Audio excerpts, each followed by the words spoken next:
Բարև Civilnet-ը շարունակում է ուղիղ հեռարձակմամբ անդրադառնալ Բաղրամյան պողոտայում տեղի ունեցող Էլեկտրիկ Երևան քաղաքացիական նախաձեռնության եւ բողոքի իրադարձություններին։ Հիշեցնեմ, որ արդեն երրորդ օրն է, ինչ բողոքի ակցիան տեղափոխվել է Ազատության հրապարակ, իրականացվում է լռության ակցիա, ամսի 14-ին նախատեսված է նաեւ երթ դեպի դատախազություն, որտեղ քաղաքացիները պիտի պահանջեն իշխանություններից քրեական գործեր հարուցել հունիսի 23-ի վաղ առավոտյան տեղի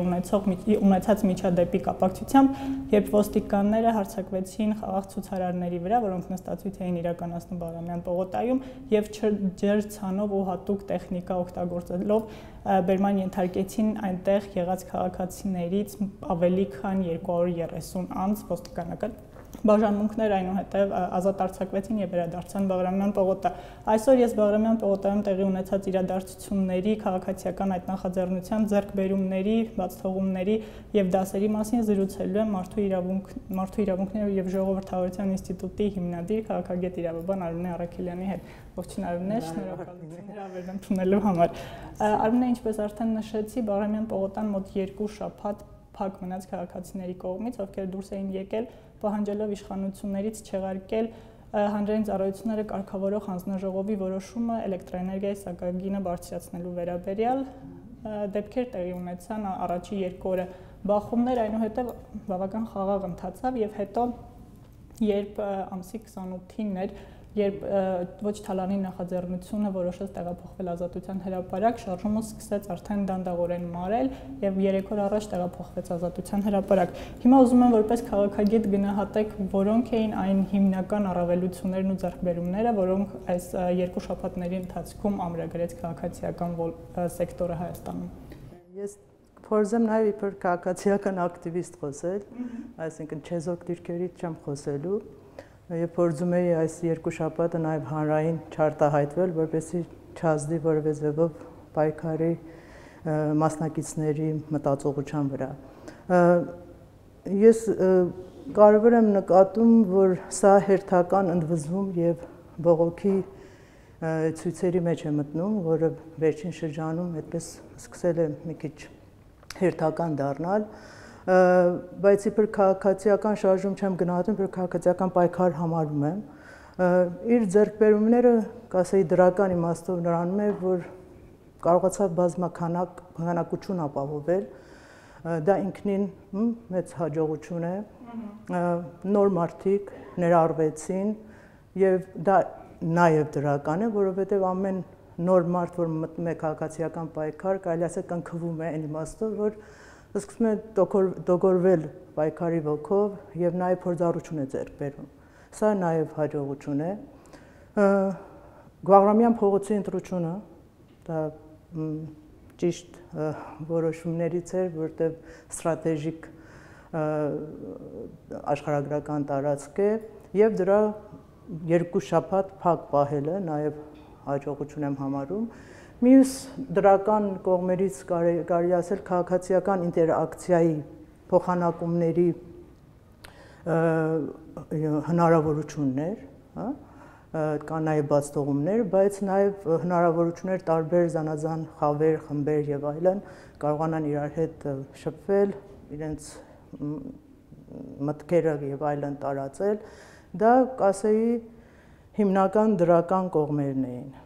Արմինե, քաղաքական ուժերի ներգրավվածությունը կամ ոչ ներգրավվածությունը, քաղաքական ուժերը հիմնականում հանդես եկան որպես կենթանի պատ, որոշ հատվածակենթանի պատ, որոշները իրենց երիտասարդական թևերի օգնությամբ օգնում էին նոր ձևավորված այդ նախաձեռնող խմբին հնարավորինս առանց բախումների կազմակերպել ակցիան։ Նորմալ է, երբ երկրում տեղի ունենում նման ընդվզում եւ քաղաքական ուժերը մնում են անհաղորդ կամ անմասնակից ուղիղ իմաստով գործընթացների։ Ժողովրդական երկրում նորմալ չի, որտեղ ժողովրդական երկրում, երբ որ որևէ քաղաքացիական կամ հասարակական պայքար, սոցիալական լինի, տնտեսական, որևէ ոլորտում բնականաբար մղիչ ուժերից քաղաքական ուժերն են, որոնք պարտավոր են ոչ թե ընտրությունից ընտրություն աշխատել, այլ ընտրությունների միջև ժամանակաշրջանում կարողանալ իրենց գաղափարախոսության եւ ծրագրերի շուրջ համախմբել, հենքեր ստեղծել եւ եթե լինում են նաեւ իրենցից անկախ բնականաբար քաղաքացիական գործունեություն, իրենք նաև մասնակից լինեն ոչ թե ուղղորդելու եւ վերահսկելու, այլ պարզապես մասնակցելու իրենց մտքերը, իրենց գաղափարները, իրենց ծրագրերը բաժանելու եւ պարզապես ժողովրդի մասը լինել։ Այդ իմաստով սա ժողովրդավարական երկրների process-ներ է, բայց քանի մենք իմիտացիոն կարգավիճակում ենք եւ չեմ ուզում պիտակավորել որևէ կուսակցական ուժ, բայց մեր կուսակցական գոնե իշխանության համակարգին, իշխող համակարգին մաս կազմող քաղաքական ուժերը որոշ չափով նաև այդ համակարգի մասն են, այսինքն այդ համակարգի գոյատևման նպաստում են։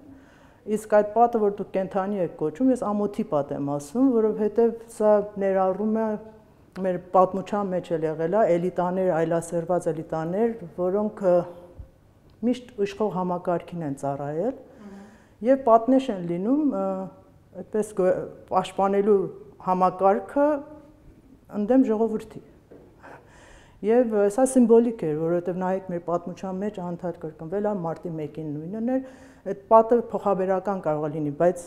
ամոթի պատն է եւ ես կասեի այդ մարդիկ եւ անհատները եւ ուժերը, որ իրենց կամ մշակութային գործիչները, որ հրահանգվում է իրենց, որ գնացեք պատ դարձեք, արդեն իսկ ցույց է տալի, որ իրենք որ կողմն են բարիկադներ։ Չէ, ենթադրում որ հրահանգվել է, նրանք նշեցին, որ դա ինքնաբուխ կազմակերպված ակցիա էր եւ լրիվ պատահաբար ստացվեց, որ իշխանության ներկայացուցիչները իդեմս Արմեն Աշոտյանի եւ Սամվել Ֆարմանյանի ընդդիմադիր քաղաքական գործիչների եւ խմբագիրների ու այլ մշակութային մարդկանց միջոցով քաղաքական գործիչը ինչ ինքնաբուխության հարց ունի։ Քաղաքական գործիչը պիտի ունենա վերլուծական միտք, պիտի ունենա զարկերակը իր հասարակության ժողովրդի եւ ունենա իր գաղափարաբանություն եւ սկզբունքները։ Իմանա որտեղ է գտնվում։ Ինքնաբուխ գալ կանգնել եւ ոստիկանության այդպես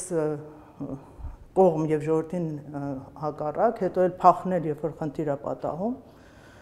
ուրիշ բացատրություն չի տրվում, նաեւ բնականաբար անցյալը այդ ամենի նկատի ունենալով եւ իրենց դիրքորոշումները զանազան հարցերում մարտի 1-ին էլ պատի այդ բոլոր ուժերը պատի դիրքում էին, գուցե հանդես չեկան ֆիզիկապես, բայց պատ էին եւ հետո էլ պատ եղան, այսինքն ամենը միացան կոալիցիա եղան, չէ՞։ Ժողովրդի, այսինքն այն հանցագործ ռեժիմի համակարգի հետ համագործակցաբար ընդդեմ ժողովրդի, շատ կրկնվում է, նույն մարդիկ են, նույն դեմքերն են, նույն ուժերն են։ Դեժավյու է։ Իսկ կարող ենք ենթադրել, որ այն ինչ տեղի ունեցավ Բաղրամյան պողոտայում եւս մեկ անգամ շատ ցցուն ցույց տվեց, որ Հայաստանում հանրության եւ քաղաքական ուժերի կարևոր չէ իշխանական թե ընդդիմադիր կա ավելի ու ավելի մեծացող անդունդ ամեն ինչ։ Այո, կա, որովհետեւ հիմա մարդիկ իրենց դժգոհությունը, քանի քաղաքացիական կրթություն չունեն, պատրաստվածություն չունեն, իրենց դժգոհությունը արտագաղթով են ցուցադրում կամ այդպես չեն մասնակցում ապաթիայով, ոմանք էլ փող են վերցնում ընտրություններին, նրան են դնում, իմանալով, որ իրավիճակ չի փոխվելու, գոնե մի բան օգտվեմ։ Սակայն սա արդեն հիվանդակին իրավիճակի է հասել եւ իրենք էլ գիտեն։ Մաշտոցի պուրակից հետո կասեի կուսակցական քաղաքական դաշտերով իշխող համակարգը շատ լավ դասեր քաղեց, ինչ որ պարագան չի քաղաքացիական ոլորտում։ Իրենք շատ լավ դասեր քաղեցին, բնականաբար օգտվելով արտաքին մասնագետների բարյացակամ խորհուրդները եւ ուսուցումները եւ գնահատեցին իրավիճակը։ Իրենք եթե չմտնեն դաշտ, իրենք արդեն խաղից դուրս են մնում։ Ոչ միայն մտան խաղի դաշտ, այլ սկսեցին տեխնոլոգիայի եւ որոշ փորձեր նաեւ սովորել, իմանալ ինչպես է աշխատում եւ այդ իմաստով կարողանալ նաեւ հակազդել, երբ որ պետք է որոշ տեխնոլոգիայով խաղաղ ցույցերին կամ նաեւ բեմադրություններ կատարել շատ ճարտար ձևով եւ որոշ ժամանակ էլ գործիքավորել քաղաքացիական ակտիվիստներին կամ պայքարողներին։ Դա ծախվածության հարց չի, բայց կան անփորձառու քաղաքացիական ակտիվ զանգված առաջի անգամն պայքարում են եւ այլն, այդպես մաքուր մտնում են պայքարի մեջ, բայց կան եթե պլաններ եւ ծրագրեր օգտագործվում են իրենց։ Բայց ցավոտ է, տեսեք արդեն 12-ից սկսած Հայաստանում քաղաքացիական շարժումներ կան, Կարմաշտոցի պուրակը, հետո եղավ 100 դրամ շարժումը, հետո DMM շարժումը, որը թերևս կարողացավ համագործակցել քաղաքական ուժերի հետ եւ որոշակի ձեռքբերումներ գոնե օրենսդրական փոփոխությունների տեսքով ամրագրել եւ Էլեկտրիկ Երևանը ու միևնույնն է մենք ոչ մի անգամ նախորդ շարժումների սխալներից ստացվում է դասեր չենք քաղում, եթե նորից անպատրաստ մտնում ենք դաշտ։ Ես կասեի ավելի շուտ սկսեց 2011-2009-ից եւ այն արդեն երիտասարդությունը որոշ չափով հասունացել էր ակտիվ քաղաքացիական թռչկաններ, բայց այն թռչկանից, թեղուտից, մաշտոցից, հետո հղիներիններ, փակշուկաներից ամենը դնում եմ DMM-ը, որտեղ ես փորձում եմ ուսումնասիրել բաները տվեցի, որտեղ դժբախտաբար մեզանում քաղաքացիական ոլորտում ցանկություն չկա կարծես դասեր քաղելու։ Թիթեռնիկի բանը, ինչ որ մյուս հակառակորդ դաշտի իշխող համակարգ այդպես չի, որտեղ ինքը խնդիր ունի գոյատևելու եւ նաեւ արտաքին ուժերը ուզում են պահպանել այդ համակարգը, թե Ռուսաստան, թե Արևմուտք։ Բայց մեզանում այդ դասեր քաղելու փուլը, որը քաղաքացիական պայքարի հիմնական փուլերից է, միայն ռազմավարություն մշակելը, ժողովրդին մոբիլիզացնելը, կրթելը, քայլերը դրանք կարևոր փուլեր են, բայց նաև exit strategy-ն, այսինքն ելքի բանը, որ պակասում էր հիմնական թերություններից էր այս շարժումի, հիմնական փուլը դասեր քաղելու փուլն է, որը ես կարող եմ ասեմ Մաշտոցի պուրակից մինչև այսօր սիստեմատիկ չի տեղի ունենում։ Ինչու՞։ Որովհետև իսկ այդ հոգնածությունը գալիս մասնակցում են, հետո էլ կամ ասղային կամ ինքնահաստատման process-ներ, հետո այդմեն ամեն մարդ հոգնած կամ այդպես փոքր խմբերով որոշ բաներ թեթևակի անում են, հետո մինչև մյուսը։ Էվոլյուցիա չենք ապրում։ Դա դրա համար պիտի հասունացում, դա գործիչային քաղաքացիական ոլորտը մենք կարծում ենք զուտ հանրությունն է, այդպես չի։ Քաղաքացիական գիտակից ակտիվիստ կամ գործոնը պիտի սահմանադրական սկզբունքները լավ տիրապետի։ Այդ վարքագիծը պիտի կրի, որպեսզի կարողանա համախոհներ նաև ունենա, ստեղծի, անձից առաջ ֆանատիզմը, որ ասում եմ, դա գնահատումները տալիս ենք այնքանով, որ մեր անձին կամ իմ ստեղծած պայքարից բան չի, այստեղ էլ եղավ նույնը, իմը սա քոնը դա,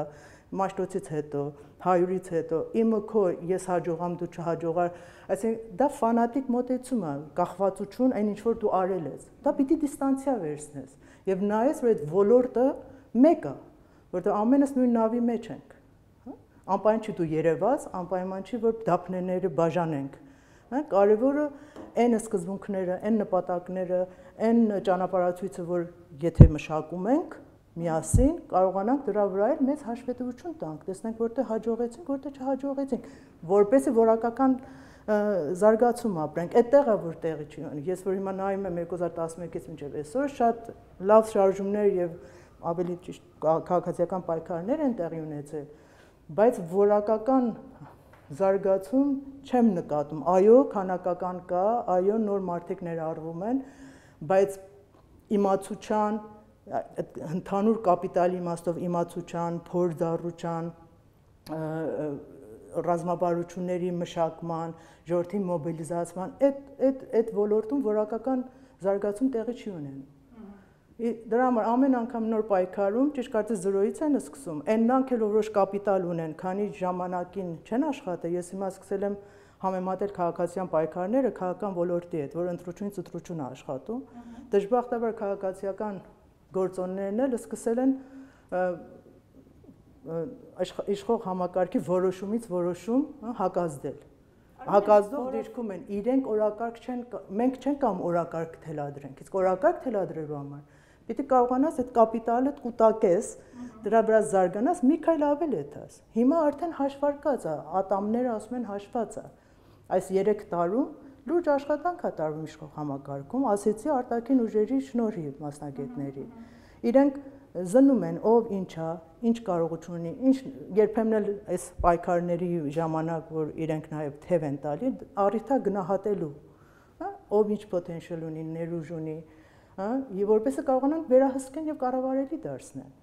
Իսկ մեր կողմը, այսինքն ուժերի փոխհարաբերություն, ինչու հիմա շատ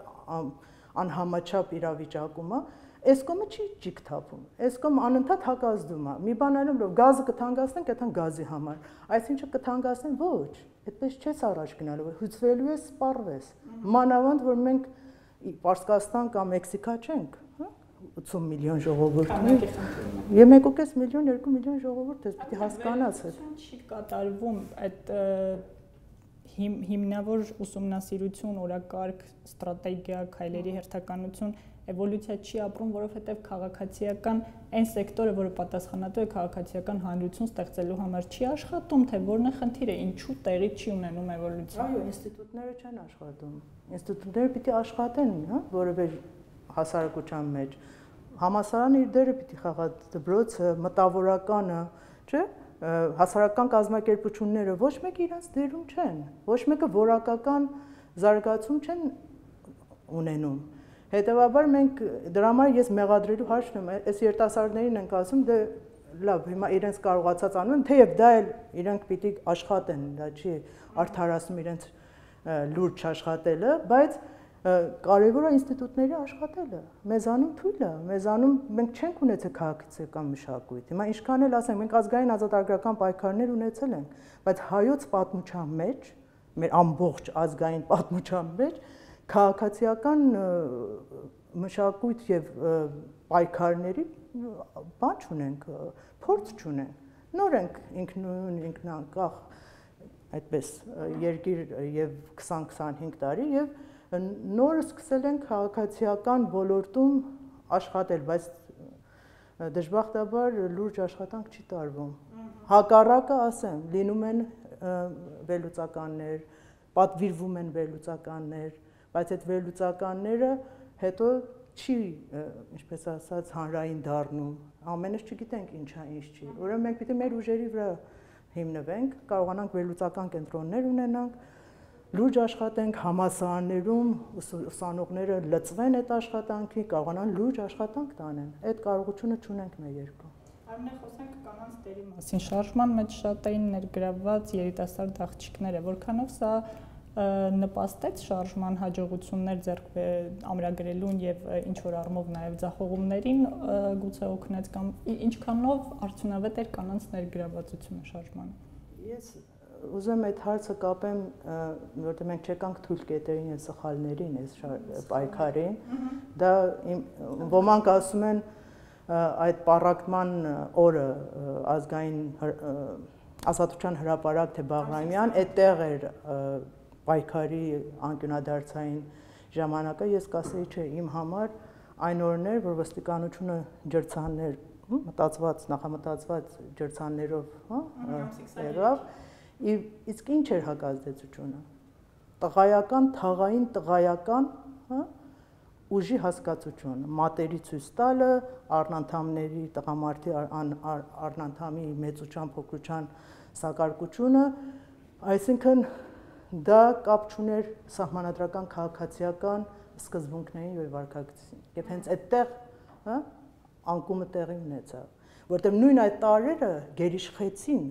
ամբողջ պայքարի, բացի վերջի շրջան, բայց պայքարը հետաքրքիր անկազմակերպեր,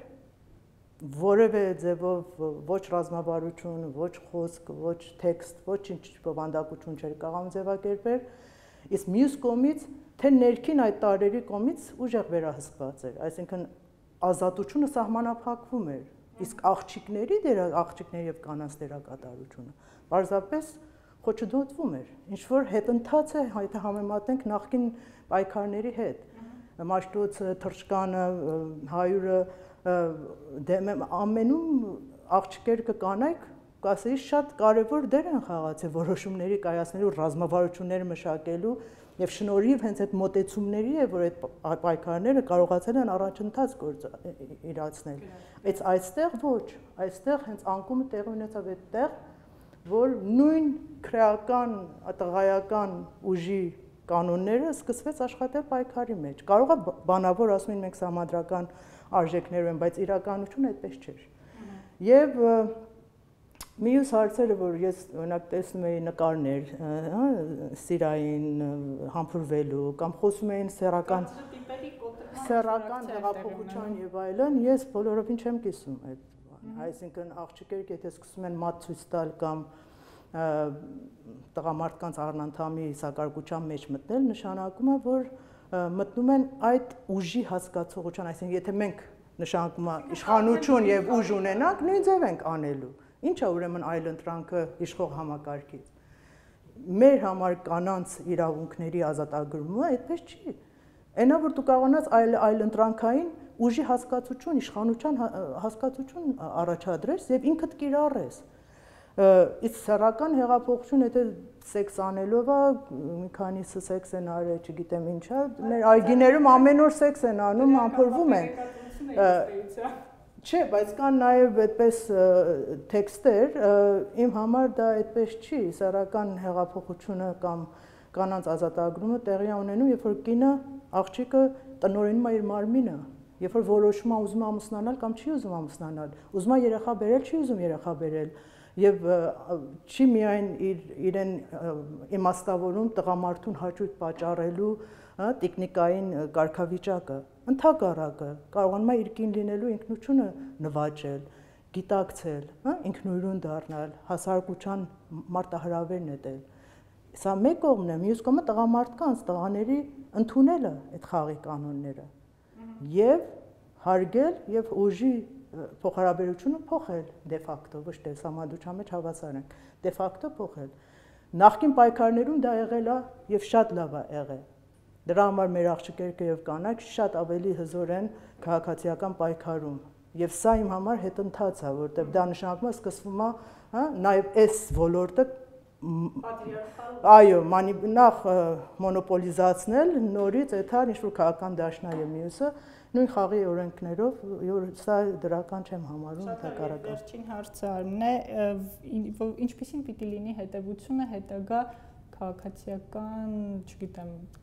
ակտիվ գործողություն իրականացնելու համար, թեկուզ հակազդելու առումով, եթե ոչ օրակարգ ձևավորելու, գոնե հակազդելու առումով, ինչպիսին պիտի լինի հետևությունը, որ գոնե այս անգամ գրանցվելիք հաջողությունները ավելի շոշափելի լինեն։ Հիմա գիտեք, այն իր դաշտում է մեր իրականությունը, մեր քաղաքացիական ոլորտի, որ կարծես որ ցանկություն կա ոչ էլ հավաս, լուրջ աշխատելու մարդ ինքի վրա եւ անձնական խմբակային բաները թոթափելով գալ քաղաքացիական հարթակներ ստեղծելու, գաղափարներ, ռազմաբարական ճանապարհացույցեր մշակելու եւ չսպասել որ մյուսը եփա լինելու, որ մենք այդանք նորից հակազդենք եւ հետո այդանք տուններս ոմանք հուսախաբվեն, ոմանք թողնեն երկրը այդան, ոմանք էլ սպասեն նորից մյուսի։ Դժբախտաբար մեր քաղաքական գործիչները եւ ոմանք ասում են դե խնդիր չի, գազը կթանկացնենք այդանան, այսինքն մենք նաեւ այդպես կարծում են նորմալ process է, ոչ։ Պիտի աշխատանք տարվի, աշխատանքն էլ սա է, յուրաքանչյուր նախկին ակտիվիստ կոչվածներ, որ որոշ չափով փորձ ունեն։ Ձեռները, այդպես քաշում են վերև, գալիս են, հավաքվում են, հարթակներ են լինում, որոշում են ինչպես են անում, ինչ են գնահատում են ներուժի իշխող համակարգի եւ իրենց ներուժը։ Այս պայքարներում չի գնահատվում, որ դիմացը ինչ ուժ ունի, դու ինչ ներուժ ունես։ Հենց այսպես այդում ես։ Ինչքան կետա ճիշտ բախտի բան, այդպես չի կարելի, սա լուրջ աշխատանք է, վերջապես դու բան չենք եկել այդպես զբոսավայր, քաղաքական, քաղաքացիական աշխատանք է, պատասխանատվություն ես կրում քո հանձնառությունների վերաբերյալ եւ ժողովրդի առջեւ։ Իսկ մարդիկ այդ փուլերը չեն անում, կարծում են գալիս են ոչ ոք էլ ոչինչ չգիտի, մեկ չէ իրանց ցույց են տա, հետո գնում են տուն, ոչ, այս վարքագիծը պիտի փոխվի, գալ լուրջ ոլորտի պահանջել համասարանը, պիտի աշխատանք տարվի ուսանողների հետ, պիտի հենք ստեղծվի։ Այդ երիտասարդությունը, որ եկել է հիմա էլեկտրականության, իրենք ոմանք աշխատող էլ չեն, չէ, իրանք նույնիսկ չեն էլ վճարում։ Այդ երիտասարդությունը առիթ ունի համասարներում իրավիճակ փոխելու։ Շատ ավելի հեշտ է դա անելու։ Գնան փոխեն իրավիճակ։ Գնան այդ քաղաքացիական պայքարը համասարաններում տանեն, իրենց աշխատավայրերում տանեն։ Այդ ժամանակ process-ներ կփոխվի։ Բայց սա պետք է լուրջ, հարթակների ստեղծումը, փորձառության կիսելը, վերլուծականներ անելը, սա մրջունի աշխատանք է։ Հետո այո կլինեն նաև այդպես փիքեր։ Բայց մենք սպասում ենք փիքերին, այդանք մեր դժգոհությունը ցույց տանք, հետո նորից այդանք սպասենք, տեսնենք մյուսը ինչ է ասելու, նորից անենք։ Այս ցիկլը պիտի փոխվի։ Շատ լավ, շնորհակալություն Արմենե հետաքրքիր զրույցի մեկնաբանությունների համար։ Ես զրուցում էի իրավաբան քաղաքագետ Արմենե Առաքելյանի հետ։ Thank you.